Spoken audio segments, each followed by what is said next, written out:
I didn't know a lot, and when my agent told me it was about Hoover, I thought he was talking about the president. Then we, you know, he explained who it was, and I knew of him, but I certainly didn't know that he was this suspicious character who did a lot of terrible things. I didn't know that. Like you said, it's American history, and I grew up in England and Australia, so I just wasn't connected to it. Had to do a lot of research, obviously. A lot was there on the page, but then you go into, they thankfully sent me this fantastic kind of package of DVDs, you know, all kinds of things taken from YouTube. There's been quite a few documentaries made, a lot of literature available. But the hard one was trying to find information about Helen Gandy. I mean, her whole job was to be in the background. She wasn't in the foreground, which obviously Hoover was.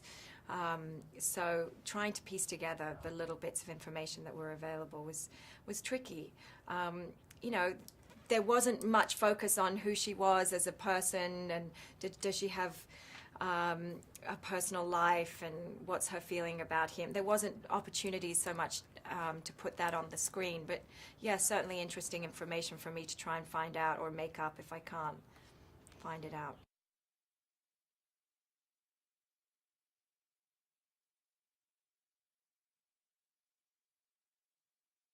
I think you see the relationship between him and his mother, and being such an important one and kind of dysfunctional, very dysfunctional, overbearing mother, but also an inspiration to him, like who I mean, good and bad influences, I think.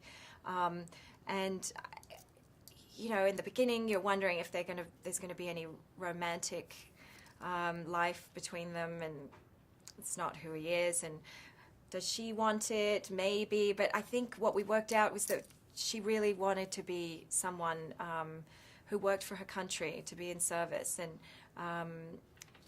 any admiration that she may have had for him, you know, from the heart, sort of probably fizzled out and became about her career, and I think she must have been invested in him personally, in a protective way for her to go that far.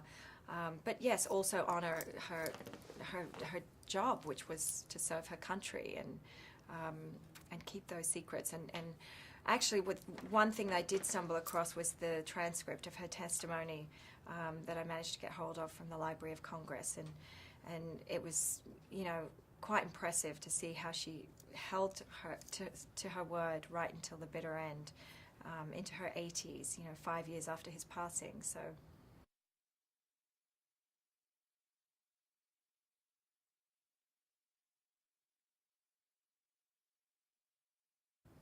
He just knows what he's doing. He knows what he wants. He's very quick to get it. I mean, I can't believe how quickly he works. It's great for an actor because you're always on your toes.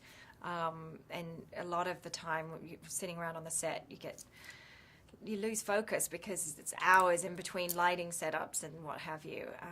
But with him, you know, 10 minutes is the most you'll ever wait.